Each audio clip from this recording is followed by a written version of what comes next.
Skip చేయకుండా చూడండి. తెలంగాణ భారతదేశంలో నివసించడానికి అత్యంత అనువైన రాష్ట్రంగా ఎదగడానికి సెట్ అయిన కొత్త ఆర్థిక మోడల్ గురించి తెలుసుకుందాం. 2047 నాటికి 3 ట్రిలియన్ ఎకానమీగా మారాలనే లక్ష్యాన్ని పెట్టుకున్న తెలంగాణ ఒకే విధమైన అభివృద్ధి పద్ధతి అన్ని ప్రాంతాలకు సరిపోదు అని గ్రహించింది. అందుకే మొత్తం రాష్ట్రాన్ని 3 ఆర్థిక మండలాలుగా విభజించే తెలివైన ప్రణాళికను రూపొందించింది. ఓఆర్ఆర్ లోపల ఉన్న ప్రాంతం ఇది టెక్ ఇన్నోవేషన్లకు గట్టి కేంద్రం. కానీ ఇక్కడ కాలుష్యం, పరిశ్రమల ఒత్తిడి ఎక్కువగా ఉంది. అందుకే దీనిని క్యూ జోన్గా గుర్తించి పరిశ్రమలను ఓఆర్ఆర్ బయటకు తరలించి దీన్ని పూర్తి స్థాయి సర్వీస్ సెక్టార్ హబ్గా మార్చే ప్లాన్ ఉంది. ఓఆర్ఆర్ నుంచి RRR వరకు ఉన్న ప్రాంతం దీనిని ప్యూర్ జోన్గా డిజైన్ చేశారు.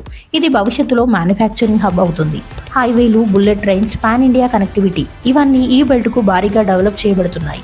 కేవలం నగర ప్రాంతాలకు మాత్రమే కాదు, RRR నుంచి రాష్ట్ర సరిహద్దుల వరకు ఉన్న ప్రాంతం దీనిని రేర్గా అభివృద్ధి చేస్తారు. ఇక్కడ వ్యవసాయం, ఫుడ్ ప్రాసెసింగ్ పరిశ్రమలకు ప్రత్యేక ప్రోత్సాహం ఉంటుంది.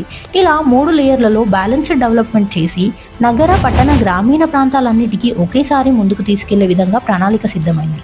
ఇలాంటి స్పష్టమైన ప్లానింగ్ వల్లే తెలంగాణపై ప్రపంచ స్థాయి కంపెనీల దృష్టి పడుతుంది. ఇటీవల జరిగిన తెలంగాణ రైజింగ్ గ్లోబల్ సబ్మిట్లో 500కి పైగా టాప్ కంపెనీలు పాల్గొనడం కూడా దీన్నే రుజువు చేస్తుంది. ఇలా ప్లాన్ చేసి అమలు చేస్తే ప్రపంచ స్థాయి నగరాలు ఇండియాలోనే ఎలా తయారవుతాయో తెలంగాణ చూపిస్తోంది. ఫాలో అవుతూ ఉండండి ఇలాంటి వీడియోస్ కోసం.